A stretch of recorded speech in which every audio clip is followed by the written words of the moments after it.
some random dude just stops me and is just like, did you get lucky with that shirt?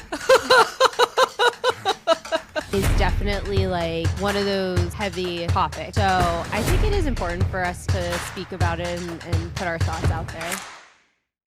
Sarah and Max, an unlikely pair in this wild podcast. They're the perfect flair. Sarah charms, so feminine and free. A Cali girl spirit under the podcast tree. Max a strong force with a punch in every word. Together they navigate the dating absurd. Don't forget to hit subscribe, join the crew for more laughs and tales just for you. Now back to the show. Hello everyone, welcome back to another episode of Good for Shidduchim. I'm your host Sarah Levine, and I have with me my co-host Max Landisman. We wanted to welcome everyone to a new episode, and we also wanted to get our 100th Spotify follower. We're at 99, so if you're We actually 100, got one. We actually got it. Well, when I posted that in my status or whatever, and a friend, shout out Reuven Gorlin, said he'll be lucky number 100. Oh, so okay, good. So where's our lucky 101? Yeah, I think it may take it may take like 24 hours or something to show up in the stat thing, but yeah, apparently we got 101. Oh, okay. Well, that's really exciting. But if you guys like us, please subscribe to us, follow us on Spotify or anywhere you listen to your podcasts. We have Instagram, which is Good for Shidduchim. We also have an email account, which is goodforshidduchim@gmail.com, where we like to hear from you guys, good things, bad things, and anything in between. So without further ado, we wanted to introduce our new topic. We wanted to talk about basically dating someone. First, Sarah, before that, I'd like to give a shout out. You want to do your shout out now? Oh my God, yeah, totally. I want to do the shout out, definitely. Yeah, I went to this. I got this text from a friend of mine saying there was a singles event in Bergenfield, and so I went, and I just wanted to give him a shout out because it was actually really well done. It's actually very rare where there's really no criticism there. I think they did a great job. It wasn't just like putting a lot of pressure on singles, meeting other singles, but they also introduced you to people in the community, and it was just really well done. So I have to give a shout out to Leah and Joe Gottlieb on a job well done. Oh, and, that's really exciting. Yeah, I want to give my host a shout out, Aviva and Michael Berkowitz, who's Aviva is Leah's sister. Oh, and so I want to give them a shout out as well for being phenomenal hosts. Wow. I'm happy you had a good experience. You know, it's not about the quantity of it, it's about the quality of it, in my 100%. Opinion.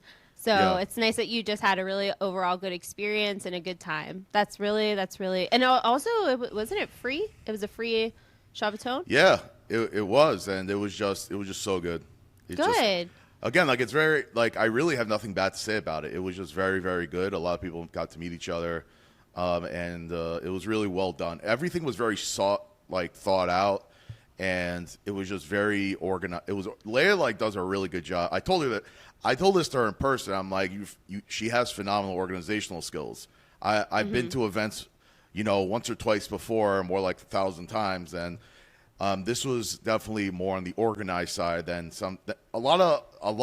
You've been there, right? A lot of times you're like, what were people really thinking? Like things are kind of like all over the place, but this is really well organized and it was done well. Oh, that's exciting. No, you can definitely feel vibes, once you step into like a singles event or just an event in general. You get the feeling of like if love and like organization has been put into it in time. So that's nice to hear that, that they did do that. And I hope they get to do it again or like have other couples do it again too. So, and people have good experiences from those as well. So. Yeah, I'm happy that you had a good experience, huh? They even made Bergenfield like a destination almost. It's like now it's like on the horizon. Like before, I would never imagine ever living in Bergenfield, but now it's like, okay, wow, I didn't realize there's something here. What? At least it's like on the horizon a little bit. I gotta show Shlomi next time he comes. Yeah, okay. It's a different Bergenfield than what we're used to. It's like a totally separate Bergenfield. I feel like there are a couple points of Bergenfield. It's not just, just like one place. Yeah. There's different dimensions to it. I always envision Bergenfield meaning like B'nai Shurin area, that kind of thing.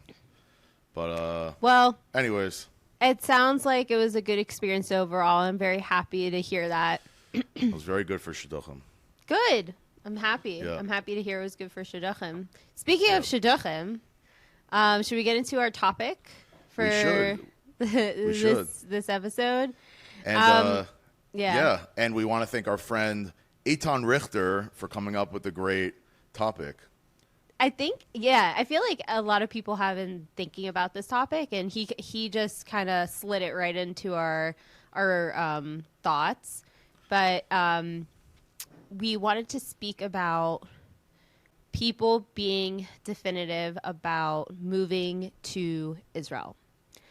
And I was definitely one of these people. To be honest, I don't think it has to just be like to Israel in general, but it is definitely like one of those heavy topics. People become very sensitive about this topic. So I think it is important for us to speak about it and put our thoughts out there. This has come up. It's come up a lot. I've had, even not necessarily with Israel, but I mentioned when someone asked me where you from, I'm from Miami, and so I was going to go out with this girl, and she was actually, over time you could tell she was a little hesitant. It turns out she's like, well, like I don't think it's worth going out because I don't want to move back to Miami, and so she was like, I don't think it's worth it because like I want Miami to still be a viable option for me, which I respect, honestly, but yeah, it's something to talk about. Go ahead. Yeah, so I think it's an interesting topic, not just to talk about Israel in general. I think people just gravitate towards that idea just because obviously it's an idea in dating and in Judaism in general. So, but I do think grouped with Israel should also be just in general leaving where they are, where that person is. So I will say this. I was one of those people that was like, I am not dating anyone who is not like going to move to Israel, period. Like, Really? I For was real? like adamant. I was like, I want to move to Israel. It is my plan. Half my family's here. Like, there's no way I can go out with someone who does not want to move to Israel. Shidduchim. And a lot of people were telling me, like, Sarah, that's very closed-minded, or you're limiting your perspectives, you're limiting your options, like. And I kind of didn't care what people were saying. I was more of like, I know what I want, and this is what I really want. So, I'm going to date people that are open-minded just as much as I am to go to Israel. Then, like, as I, like, kind of figured it out, I was like, things just change. And my narrative, it's not that my narrative changed. It was just that, like, I was happy where I was at the time. And if I met somebody who really wanted to move to Israel, I would be so happy. But I was taking it, I think, way more to the extreme. Like, I think that at the time I could have been more open-minded to men who were okay with the thought of moving to Israel, not just like totally going to move, like, let's make Aliyah like as soon as we get married. I was just thinking about the extreme of it, and I think that was not so healthy for me because at the end of the day, I am in Israel. And it wasn't like I was seeking out your brother who wanted to make Aliyah. Like it just kind of happened how it happened. And I think that a lot of people have to kind of have a little more perspective on if you want something so much, that's like, I'm not saying to back away from your dreams or back away from your goals. Hang on to those goals. Like, be proud of those goals. But also try to see how you can achieve that goal in a realistic way. So if you want to make Aliyah, that's amazing. But don't limit yourself to somebody who's saying, I love Israel and I would love to go there. Or I would love to visit there and I would just like to check it out. Just because someone is not so, what's the word I'm looking for? Like, so enthusiastic. Not so enthusiastic? Yeah, not so enthusiastic as much as you are about your goal doesn't mean to completely just throw out that option. And I'm just speaking for myself. I didn't even ask when I was going out with my now husband. We didn't really even talk about that. It kind of came up a little later. And I saw that like my life kind of has dictated itself and it's changed a little bit. And I'm just going to go with the flow and I'll see how it goes. So I do feel like a lot of people are really set in this standard of, I want to make Aliyah and I'm only going to date someone who wants to make Aliyah. I understand, like, if you really want to move to Israel and there's somebody on the other side who's like, I need to be by my family. I need to stay in the States. I need to stay here. I'm not moving. I'm not even open to the idea. Then yes, that I don't think that's going to end in a good situation. I do think, though, if you're going out with someone who's like, I never thought of that. It's very interesting. I don't mind being away from my family. I actually have family there. Like, thinking of entertaining the idea, you just never know where it goes. And like your life, you don't know where your life is going to take you either. And I would just say, try to just see how life takes you, where it takes you, and then just go from there. I wouldn't be so closed-minded on that like one element. And I will say, I'm not trying to discourage people from living their dream. Like if you want to go, then go, make Aliyah, do it. Like it's an amazing thing. And like not everyone can do it. And once you do it, like it's like the people that do it, it's insane, like how amazing they are. But if you're just staying in America saying that you do want to make Aliyah and you only want to be with someone who wants to make Aliyah, you have to be a little realistic in terms of like how you go about it. And it's not just about moving to Israel. Like my friend, she moved to London.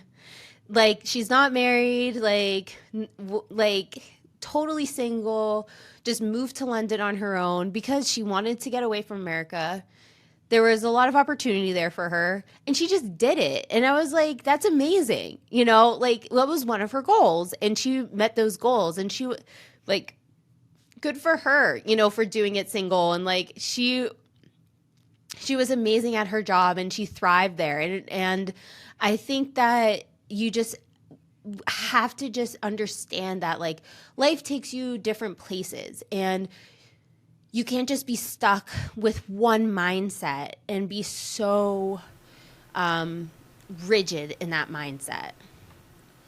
So you're saying like even back in the day when people are telling you that you're being very closed-minded, so according to them, they actually were right? Yeah. I mean, for me, they were correct because there was one time where I was like, if you think about it, like, why would I want to go out with someone who wants to stay in America because I want to make Aliyah?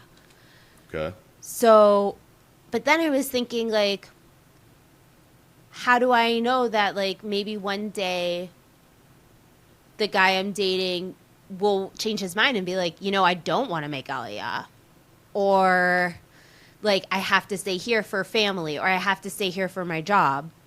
What happens if I had to stay there for my job, or I have to stay here for my family?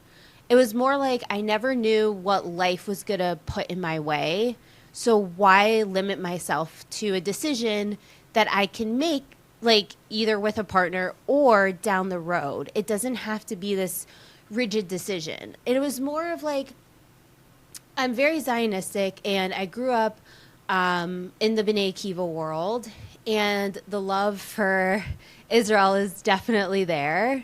So after, like, for a while, I really have wanted to make Aliyah. Also, like, my family members are here too, so I did want to make Aliyah. But, I mean, I had to go through life, and who would have thought that I would meet someone who was literally just one day, you know, like, yeah, it would be nice if I could learn in Israel for a year. Or, like, we'll see how it goes once we're in Israel. That was insane. I didn't even talk to him about Israel until, like, way I later. think it's all due because you had the greatest shotgun ever. Yeah, Max knows everything. Yes. But it was more of like, okay, I'm going to let my life kind of just flow, see how it goes. I'm not going to put so much pressure on this one nuance, like this one goal of mine. And I'm not going to put so much pressure on it. And I think from there, I felt a lot more at ease with who I was dating. So, like, it's more about you were looking to date someone who's open to moving to Israel, but it wasn't as black and white. Does that sound about right? I actually put it down to somebody who was willing to relocate. Someone who wasn't so close-minded in being where they were.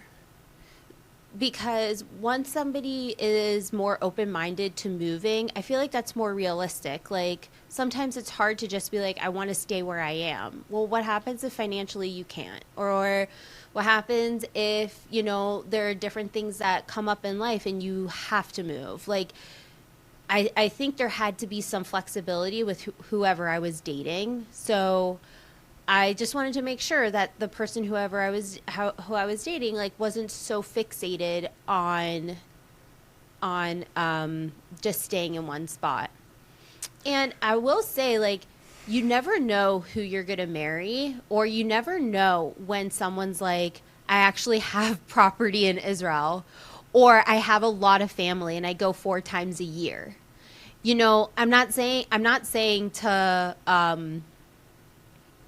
lower your standards about Israel, but I'm saying you just never know, like, where these things come out of, you know?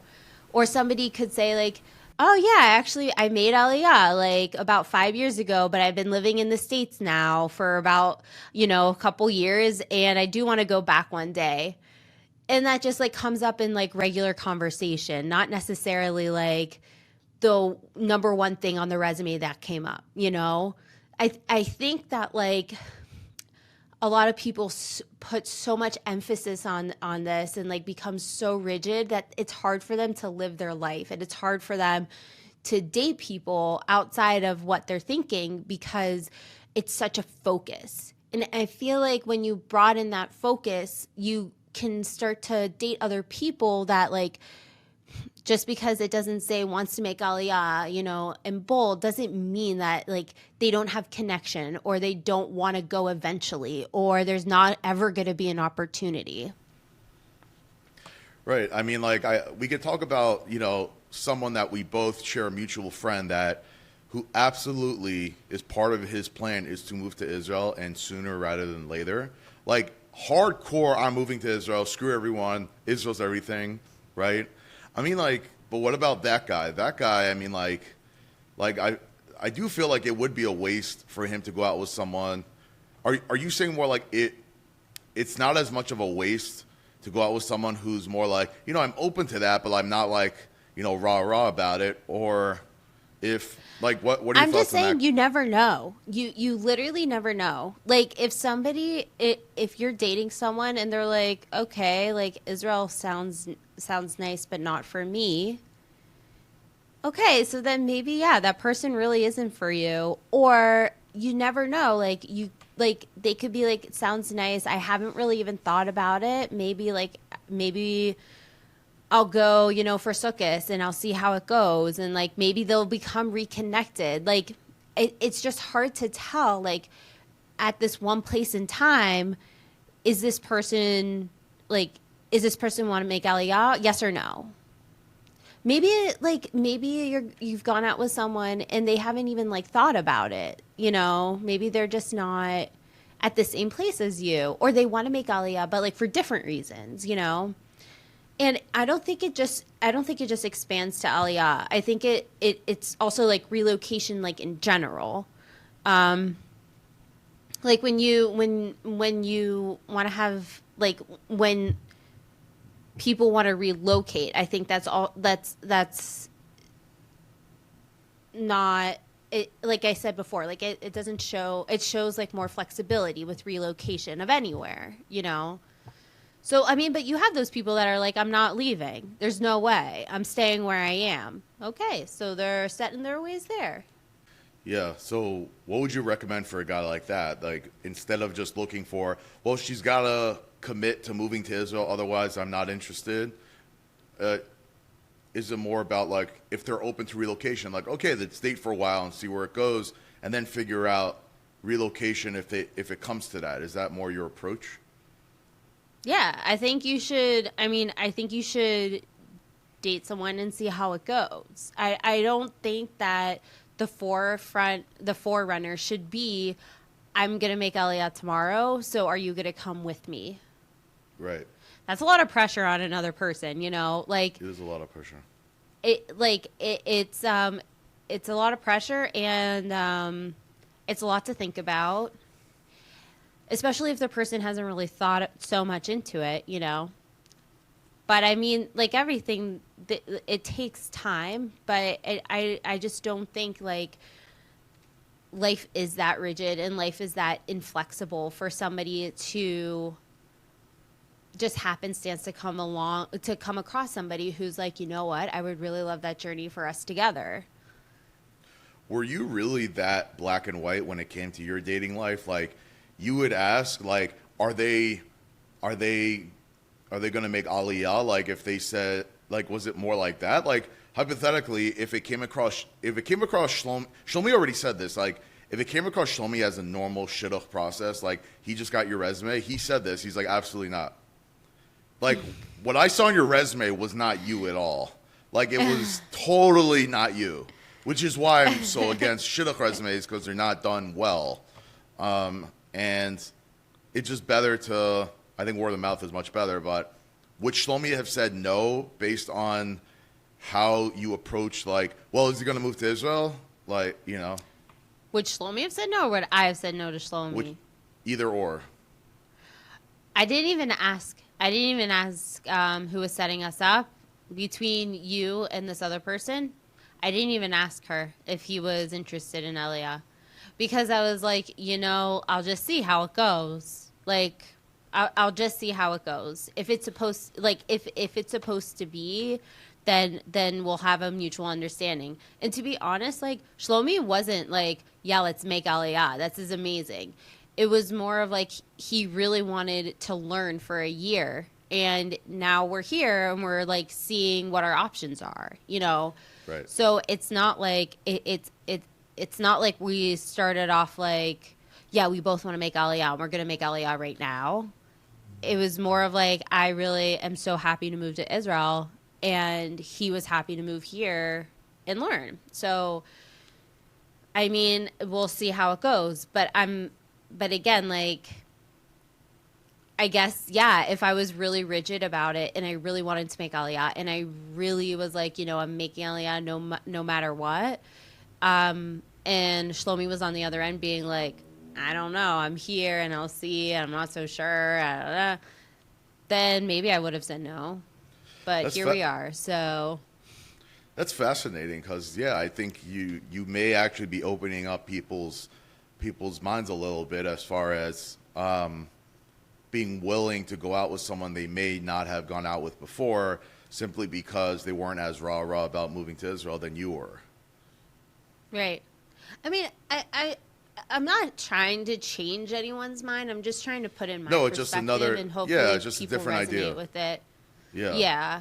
Yeah. Hopefully people understand it, and And like again, like I don't want to diminish anyone's goals and dreams and hopes. Like if that's what you want to do, like my friends did it and they are like the most amazing people. I have no idea how they did it without any help or like any family. Like it's an incredible thing that they're able to accomplish, and it's like an amazing accomplishment, and they didn't let anything get in their way, and they shouldn't have. But it's just kind of like this hard balance, I guess, where are you letting things get in your way, or are you going to do what you want to do? So it's kind of like this balance between the two. Right. Yeah, like, I mean, for sure, I think we both can agree, like, the person who absolutely, under any circumstance, I'm not moving to Israel, should not be set up with a person who really wants to move to Israel, obviously. It's really just the majority of cases where someone really does want to move to Israel, and instead of just being so black and white that they need to see from the other end if they're rah-rah about it, but, you know, if they're just, maybe they haven't thought about it, or maybe... Or just go out and see what happens. Like you never really know until you kind of meet somebody, and who knows? Yeah. Which I guess in your case, that's kind of what happened. Right. I mean, I was like, I never know. I really don't know how he feels about it. And I did bring it up. I brought it up. In dating? And he wasn't like, I want to make Aliyah as much as I was. But on the dates, you're saying? Yeah. I brought up. When did you bring it up? Like date number what? I think it was. I think it came up on its own. It was pretty. We were pretty serious, I think, in our dating. He had mentioned he tried to get to Israel for learning at one point. Yep. And I told him that same year I was attempting to make Aliyah. Right. And so then we started to talk about it, and I was like, is it like something you'd want to revisit? And he was like, yeah, I would love to. And I was like, whoa. Okay. Nice. Well, yeah, and the for you, the big reason that you didn't actually make Aliyah before was because of your sister, right? Your sister's like, well, it's good for shidduchim maybe to stay another year, and she was damn right. Yeah, she told me, she was like, if you move here, I can't help you. Basically, that's what she was saying. She's like, I can help you more in America. Why is that? She lives in Israel, though. I know. It's crazy. I think it was like she didn't know like where to start if I needed help in Israel. I mean, she was obviously right because that year Shlomi and I met each other, but yeah, she basically discouraged me from making Aliyah that year. She was like, I just can't help you. I don't know what to do. And I was like, I'm giving it 1 year. And then after, I am gone. I am definitely making Aliyah. And you were introduced to Shlomi at what month of the 12 months? I think I was talking about it in May. And we went out in August. Wow, it's like right away. Damn. Mm-hmm. Yeah. So what happens with Max Landerson is the shotgun. Shout out to Zelly Sherman also. Zelly had something to do with it. She was the wholesaler, but I knew how to sell it. Yeah. Well, what about you, Max? What are your thoughts? About moving to Israel? Yeah, about the topic.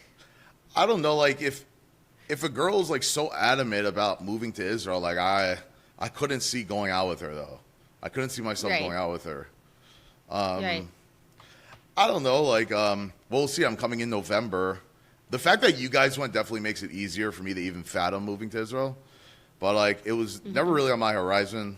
I'm pretty sure my school destroyed any sense of, like, that Israeli pride. I mean, obviously, ever since October 7th, I'm obviously very prideful.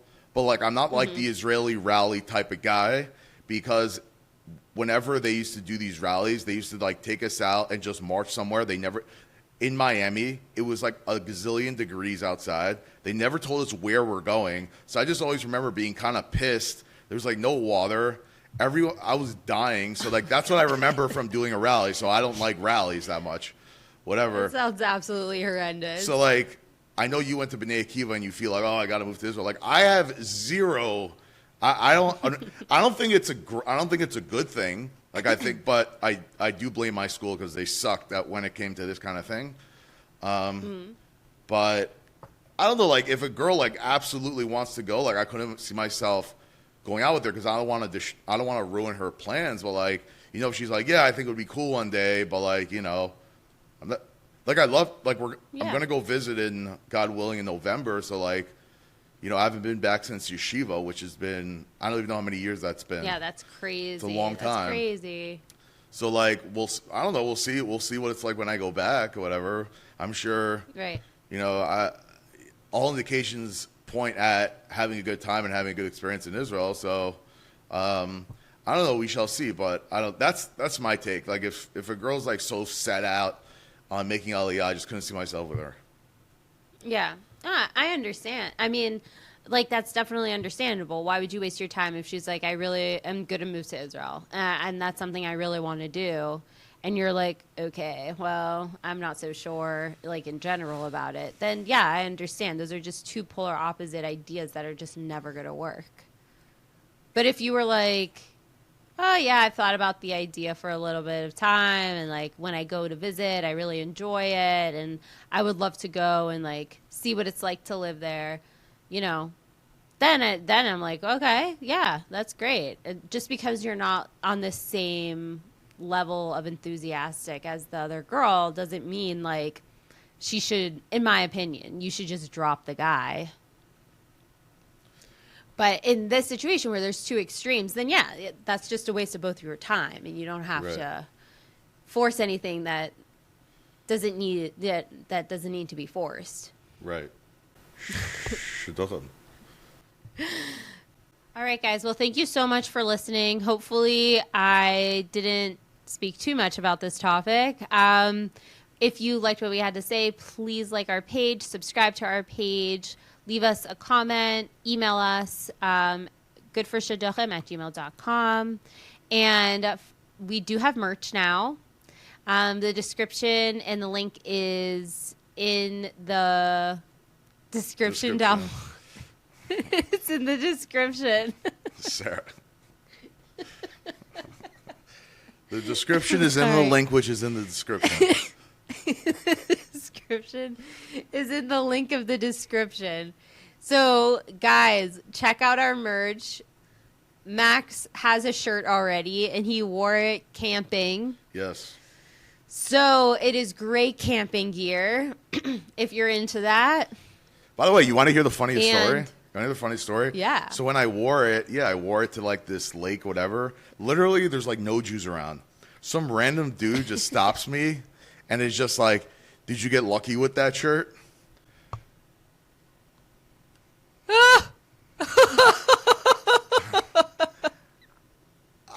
First of all, I was very surprised he knew what the shirt was. He must have been some sort of dropout yeshiva guy.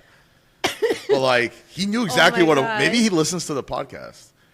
I don't know. He's like, did you get lucky with? He listens to the podcast. I doubt it. Maybe. I don't know. He seemed like a 50 or 60-year-old non-Jewish guy who definitely is not married to a Jew. The girl he was with was definitely not Jewish, I can assure you.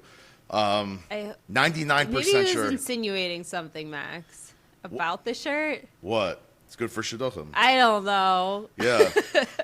I'm telling you, he must be a dropout yeshiva guy, because who knows what shidduchim means, right? Very few people know what shidduchim means. So, did you get lucky with that shirt? I'm like, the night is still young. Oh my gosh. Yeah. Well, so the shirt works. Maybe the shirt is a babe magnet. Well, not a babe magnet, but definitely gets the conversation going. Gets the conversation going, and that's what we all want to do, is start the shidduchim conversation. That's actually a really funny story, Max. Yeah. But you guys definitely should check out the merch. And next time, we'll see you guys. Bye. And remember, everything will always be about shidduchim. Catch you in the next episode.